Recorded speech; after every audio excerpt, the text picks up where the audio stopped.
Welcome my friends, welcome to my channel Astrotech by Rohit.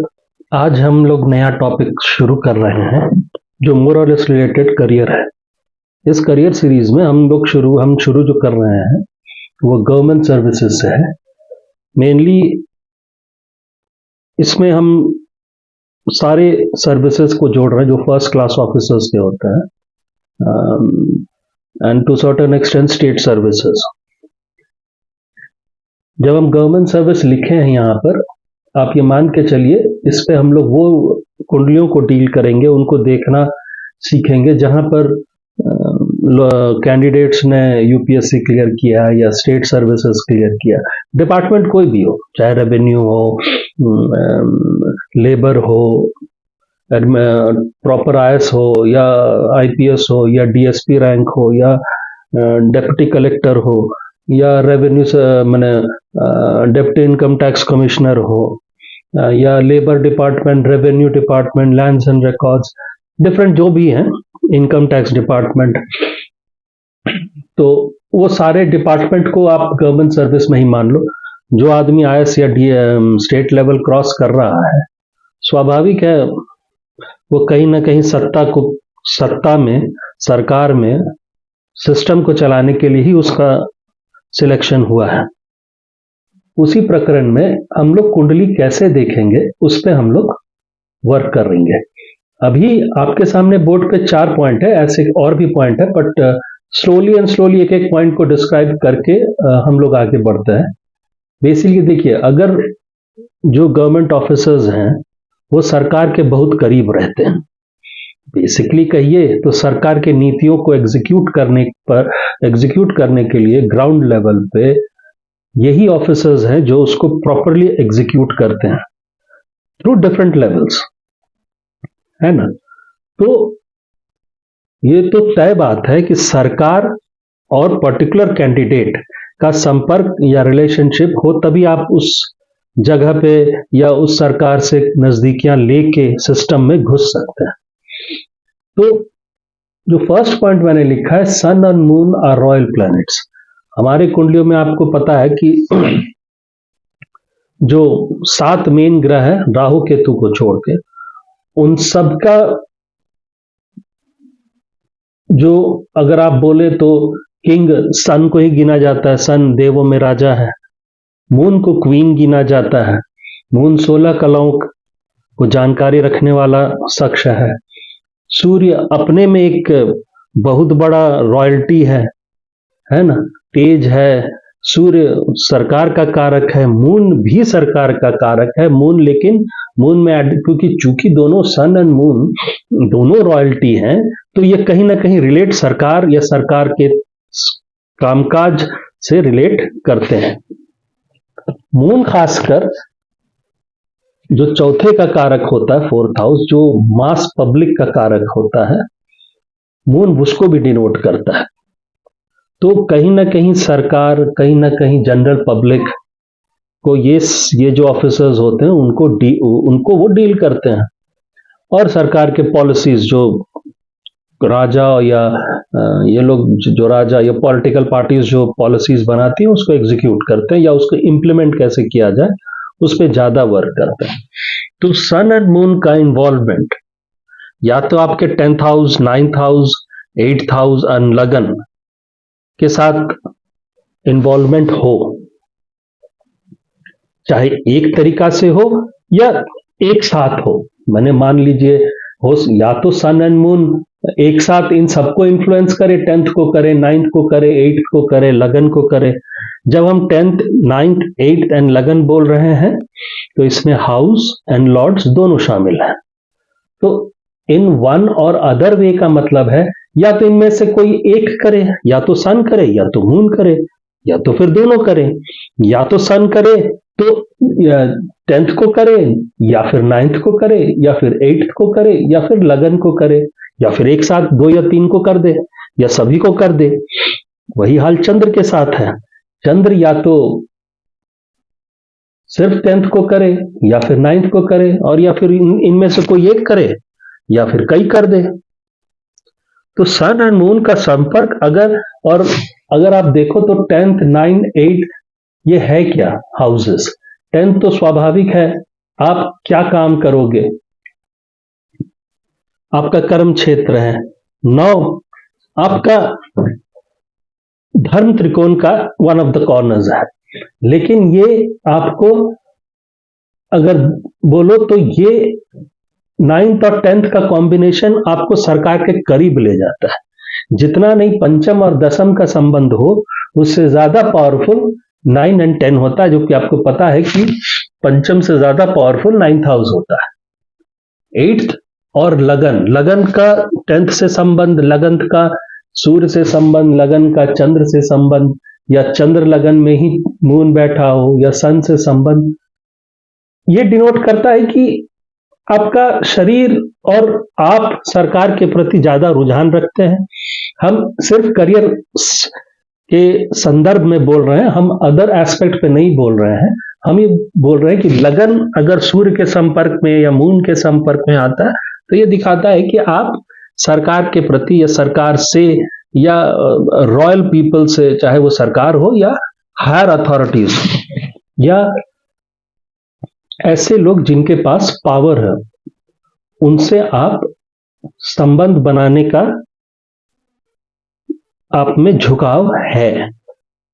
ठीक है, तो sun and moon being royal planets, अगर वो 10th या 9 या 8 या लगन के साथ संपर्क बना रहे हैं एक साथ, या कोई एक किसी भी रूप में, चाहे नक्षत्र के रूप में, चाहे नवमांश लॉर्ड बन के, चाहे कंजंक्शन के थ्रू, चाहे एस्पेक्ट के थ्रू, या फिर वहीं जाके बैठ जाए, किसी भी रूप में, ये संपर्क बनाना पहला कंडीशन है। गवर्नमेंट कुंडलियों में, गवर्नमेंट ऑफिसर्स के कुंडलियों में इस तरह का संबंध, या तो सूर्य या तो चंद्र का संबंध 10th 9th 8th या लगन के साथ बने, एक साथ बने, एक के साथ बने।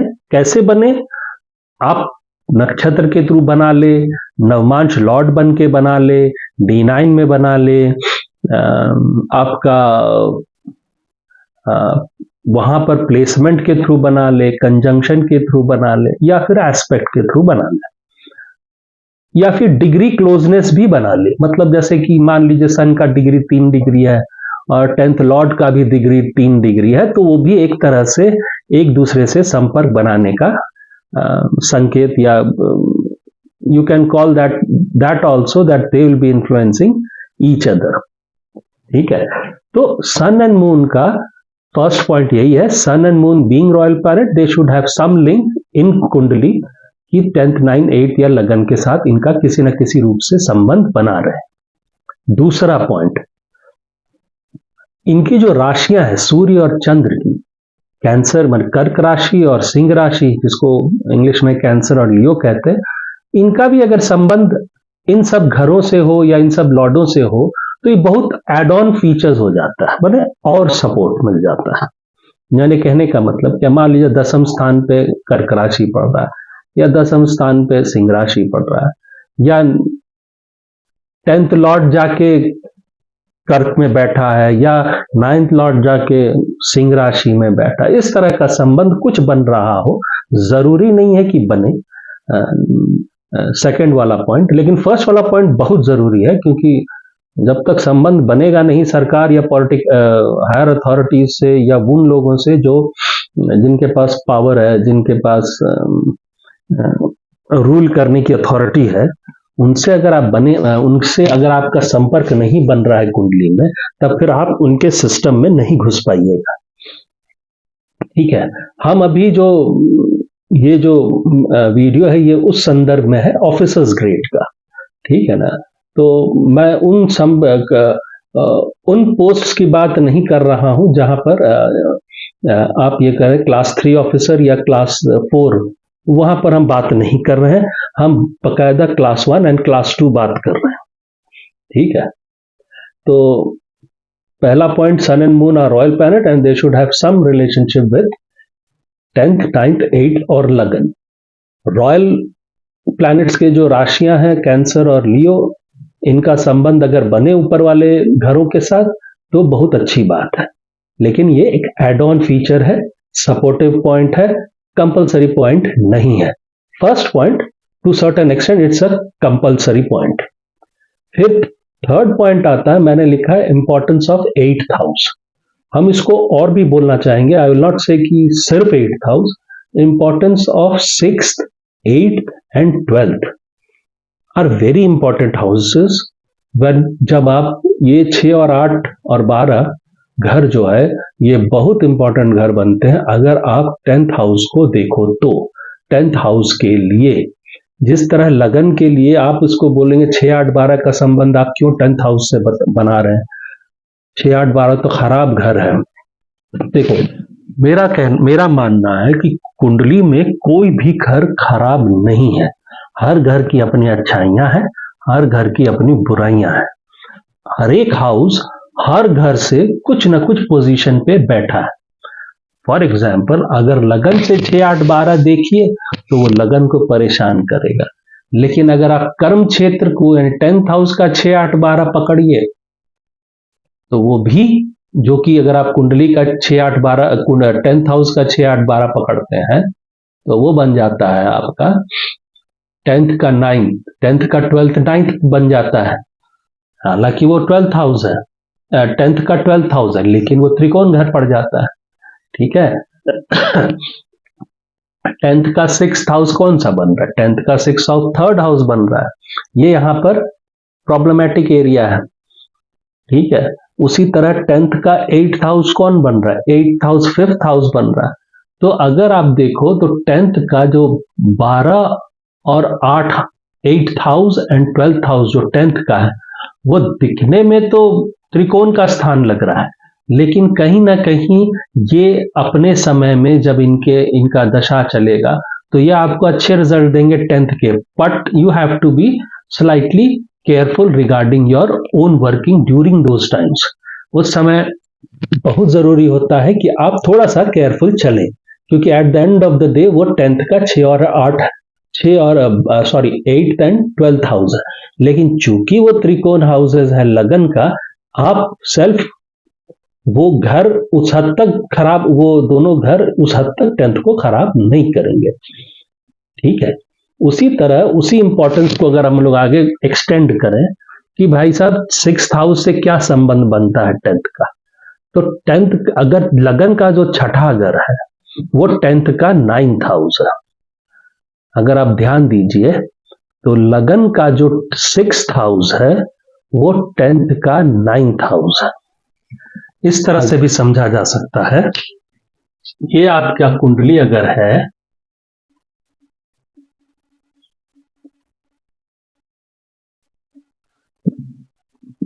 ये 10th हाउस है तो ये 6th हाउस है लगन का ये 6th हाउस है, ये लगन का 10th हाउस है। तो इस 10th हाउस से ये वाला घर 9th है। ठीक है। और 8th क्या हो रहा है, 10th हाउस के लिए 8th क्या है, जो लगन का अष्टम घर है वो दशम का 11th घर है। 1, 2, 3, 4, 5, 6, 7, 8, 9, 10, 11, ये 9वां घर, ये 11 घर, 11वां घर। ठीक है। और जो लगन का 12वां घर है वो 10th का क्या है, वो 10th का एफर्ट हाउस है। यहां पर आप किस तरह का वर्किंग करिएगा अपने कर्म क्षेत्र के लिए वो यहां से दिखाई देगा। इसका इन्वॉल्वमेंट और ये 3 घर का इन्वॉल्वमेंट आपको बताएगा आप किस तरह का काम करिएगा। आप सरकार में जाइएगा जरूर, उनका रोल तो आता ही है 6, 8, 12 का सरकार में जाने का, पर सरकार में जाके करिएगा क्या, धान तो नहीं काटिएगा। तो सरकार में जाके आप कौन सा डिपार्टमेंट लीजिएगा या कौन सा डिपार्टमेंट में के होने के आसार ज्यादा हो जाते हैं वो 6, 8, 12 से बहुत हद तक पता चल जाता है। अगर आप 8th हाउस को देखिएगा तो 8th हाउस 10th का 11th है, राइट। लेकिन एक और चीज है, ये आपका कर्म क्षेत्र है और ये कर्म क्षेत्र से गेन है। 11th हाउस को हम लोग आप गेन हाउस कहते हैं, एंड वो दशम का 2nd हाउस है। What ever you gain earn, वो सेकंड हाउस से दिखाता है कि आप सेकंड हाउस में काम करके क्या बचाएं या क्या संचय किए जो आगे चल के आपको प्रमोशन दिला दे, जो भी है ना। तो ये 11th हाउस हो जाता है लगन का। लेकिन ये 11th हाउस जो आप बचा रहे हैं, 8th हाउस उसका 10th हाउस हो जाता है। जोड़िए, इनकम हाउस से 8th हाउस क्या बन रहा है, गेन हाउस जो है हम लोग बोलते हैं लगन का, या प्रॉफिट हाउस, वो बेसिकली 10th हाउस का सेकंड हाउस है। जिस तरह से लगन का ये घर हम लोग बोलते हैं आपकी सेविंग्स, उसी तरह 10th में किया कि आप जो काम कर रहे हैं उससे आपको फायदा जो हो रहा है, या फायदे होने के जो पॉइंट्स हैं, जिसको हम लोग CR रिपोर्ट या फलाना ढकना बोलते हैं, जो आप कर्म कर रहे हैं उससे क्या क्या फायदा हो सकता है, उस फायदे के लिए आपका 10th हाउस ये है। 1 2 3 4 5 6 7 8 9 10। 8th हाउस 11th हाउस का 10th हाउस है। यानी इसके गेन के लिए आपने क्या क्या कर्म किया है, और वो कर्म क्या गेनफुल है कि नहीं। 10th का 11th ये है, 11th का 10th ये है, तो दोनों ही एक दूसरे से रिलेट कर जा रहे हैं। वैसे भी 10th क्या है, 10th है आप क्या काम करिएगा। तो 10th का 11वां क्या पड़ेगा, अगर लगन का 11वां पड़ता है कि आप क्या कमाइएगा, क्या फायदा उठाइएगा, या क्या फायदा होगा आपका, तो उसी तरह 10th का ये 8th हाउस जो गिनने से 11th हाउस बन रहा है 10th के लिए, तो वो क्या दिखाता है, वो दिखाता है आप जो यहाँ कर्म कर रहे हैं उससे फायदा, कितना फायदा होगा वो यहाँ दिखाता है। और ये जो आपका लगन का 11th हाउस है और 10th का 11th हाउस, ये आपस का जो रिलेशनशिप है, 10th अष्टम घर 11वें घर से दशम है, क्या ये दोनों बैलेंस्ड हैं कि नहीं, इससे यही पता चलेगा कि आपका कर्म और खुद का गेन एक दूसरे से बैलेंस है कि नहीं जीवन में। तो importance of 8th house, importance of 6th house, importance of 12th house बहुत जरूरी है। वैसे भी 6th हाउस अगर आपका स्ट्रांग है और 10th से रिलेशनशिप रखता है, तो ये तो तय है कि आप सर्विस में जाइएगा। 6th हाउस एकदम से डिफरेंशिएट करता है कि आप बिजनेस करिएगा कि नौकरी करिएगा, चाहे प्राइवेट करें या गवर्नमेंट से लग के करें। तो 6th हाउस का अगर 10th के साथ इन्वॉल्वमेंट है तो आप सर्विस करिएगा, चाहे वो प्राइवेट हो या सरकार के थ्रू। और 6th हाउस आपका दशम का 9th हाउस भी है। तो बहुत हद तक 10th से अगर देखो तो 6 8 12 जो घर जो है वो बहुत हद तक सपोर्टिंग हाउसेस आप कह सकते हैं 10th हाउस का। हाँ, लगन के लिए खराब है, लगन के लिए वो अड़चन का घर है, वो अचानक का घर है, और एक लॉस का घर है या मोक्ष का घर है, जो बोलिए, बीमारी, हॉस्पिटल, सबका घर है। लेकिन 10th के पर्सपेक्टिव से देखिएगा तो वो तीनों घर 6 8 12 बहुत इंपॉर्टेंस रखते हैं, और गवर्नमेंट सर्विस के लिए इन तीनों घर का इन्वॉल्वमेंट चाहे 10th हाउस के साथ हो, लगन के साथ हो, बहुत जरूरी हो जाता है।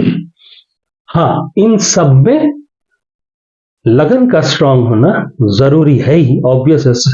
वो नहीं होगा तो फिर आप तो बेफिजूल घुस के भी बीमार पड़े रहिएगा, या एडमिशन कराने या एग्जाम देने जाइएगा तब बीमार पड़ जाएगा, तो एग्जाम दे नहीं पाएगा, ना प्रिपरेशन कर पाइएगा। तो ये सब चीज के लिए तो लगन तो एनी हाउ, ये तो हम लोग अंडरस्टूड है कि लगन का स्ट्रांग होना जरूरी है।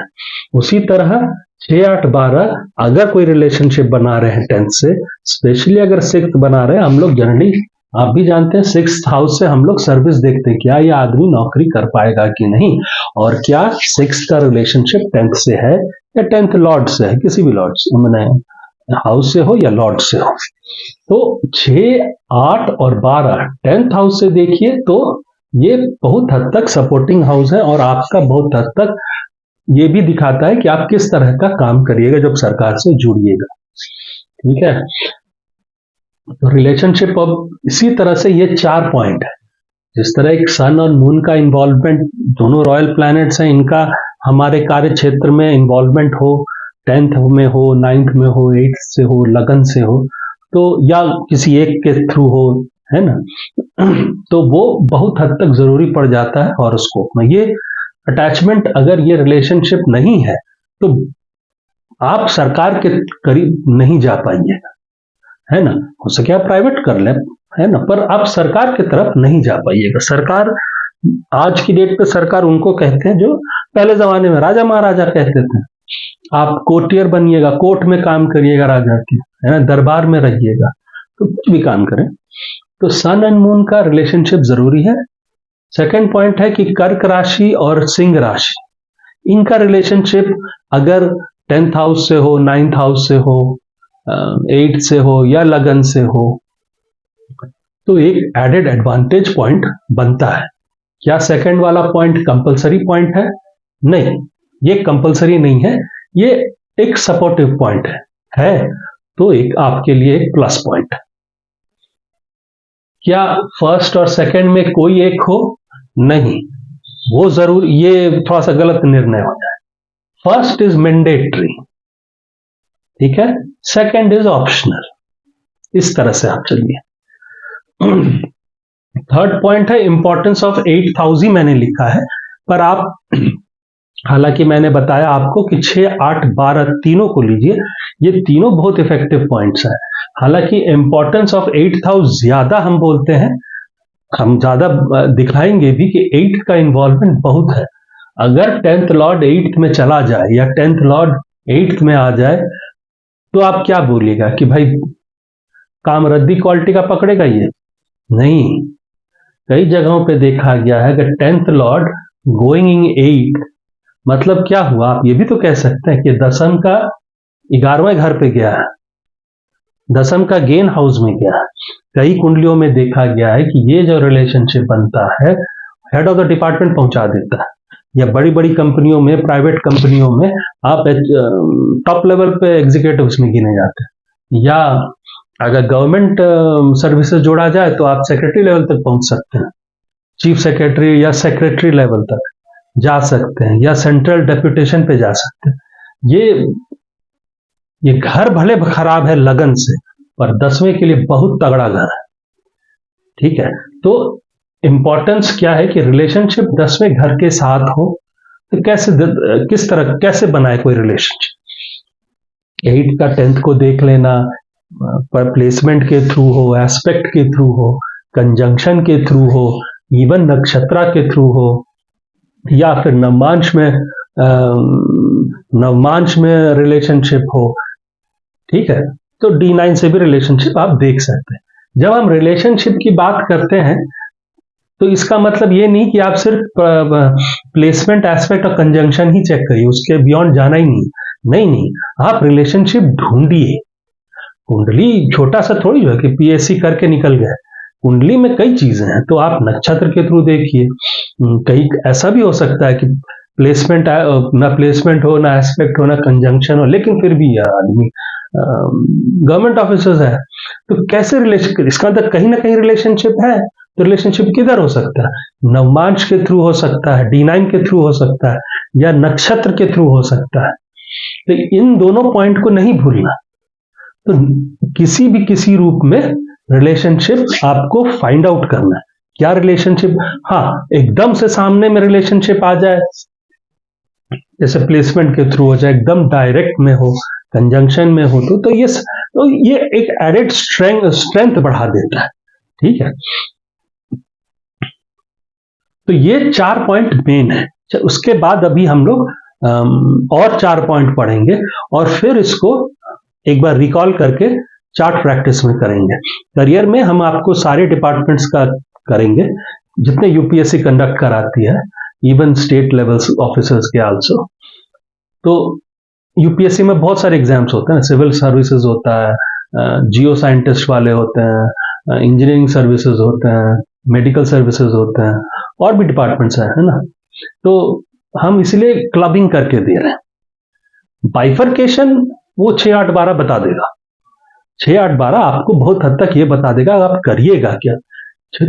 कर्म का एफर्ट हाउस ये है, यानी यहीं से पता चलेगा आप किस तरह का काम कर रहे हैं, मेहनत किस तरह का कर रहे हैं, अष्टम घर लाभ कैसे आ रहा है, सिक्स, ये सबका अपना अपना जो सिग्निफिकेंस है वो इस घर को इन्फ्लुएंस करेगा, तो आपका वर्क प्रोफाइल उसी हिसाब से डिसाइड होगा, तो वो भी हम लोग देखेंगे। तो पहले हम लोग पॉइंट वाइज जो हमें देखना है हॉरोस्कोप में वो पहले पढ़ लें। ये 4 पॉइंट है सन एंड मून का रिलेशनशिप इन घरों से। कर्क राशि और सिंह राशि अगर स्ट्रांग है और इनका बनता है कोई रिलेशनशिप दसम, नवम, अष्टम या लगन के साथ, तो एडेड एडवांटेज है। 8th हाउस का इंपॉर्टेंस बहुत ज्यादा है फर्स्ट क्लास ऑफिसर्स में। अगर उनका रिलेशनशिप 8th हाउस का रिलेशनशिप 10th हाउस के साथ बनता है तो बहुत अच्छी बात है और ये जरूरी है, ठीक है।